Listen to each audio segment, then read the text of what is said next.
Bonjour. Après plus de 2 heures de négoce, les bourses européennes évoluent dans le vert, avec un gain de 0,7% pour le Stoxx 50. Alors, elles profitent de bonnes nouvelles macroéconomiques en provenance de l'Allemagne, première puissance économique en Europe. Alors ainsi, l'indice ZEW, qui mesure la confiance des investisseurs et des analystes allemands, s'établit à moins 30 pour le mois de mars, alors que le marché est tablé sur un chiffre bien inférieur de moins 40. Alors, bien que nous soyons toujours en zone négative, il s'agit malgré tout d'une seconde amélioration après le plancher de moins 41,6 enregistré en janvier dernier. Alors, restera à voir comment le marché va réagir à un possible passage du baril de pétrole au-dessus de la barre des 110 dollars au cours des prochains jours.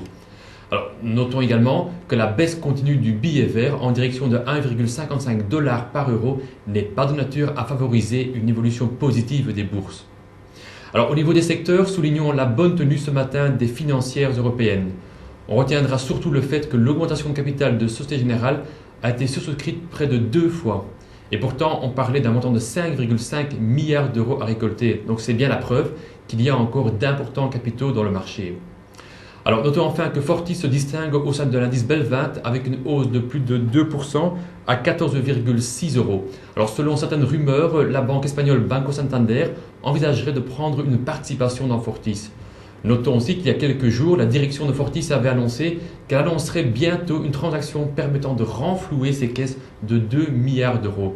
Alors d'autres observateurs estiment que c'est Ping An, donc le premier actionnaire de Fortis, qui se renforcera dans le banque assureur après avoir réalisé lui-même une augmentation de capital.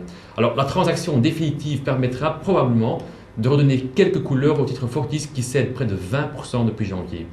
Merci pour votre écoute.